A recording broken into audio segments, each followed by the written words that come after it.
ആലപ്പുഴയിലെ തോൽവിയിൽ CPM-ൽ പോര് മുറുകുന്നു. കായംകുളത്ത് LDF 3-ാം സ്ഥാനത്തായതിന് പിന്നാലെയാണ് നേതൃത്വത്തിനെതിരെ സമൂഹ മാധ്യമങ്ങളിൽ പോര് മുറുകുന്നത്.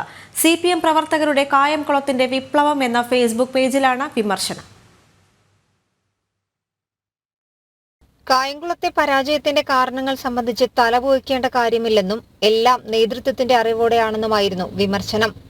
കായംകുളത്ത് വർഷങ്ങളായി നിലനിന്നിരുന്ന സംഘടനാ പ്രശ്നങ്ങൾ പരിഹരിക്കുന്നതിന് നേതൃത്വം തയ്യാറാകാത്തതുകൊണ്ടാണ് കാര്യങ്ങൾ കൈവിട്ടു പോയതെന്നും പറയുന്നു.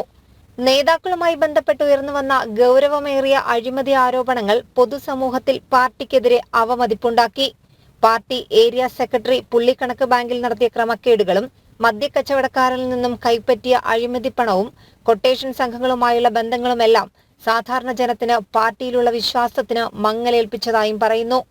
പാർട്ടി നേതാക്കൾ അഴിമതി, വ്യഭിചാരം, ആഭിചാരം, കൊട്ടേഷൻ, ലഹരി മാഫിയ ബന്ധം തുടങ്ങിയ വഴിക്ക് നീങ്ങിയപ്പോൾ ജനങ്ങൾ കൈവിട്ടുവെന്നും കുറിപ്പിലുണ്ട്.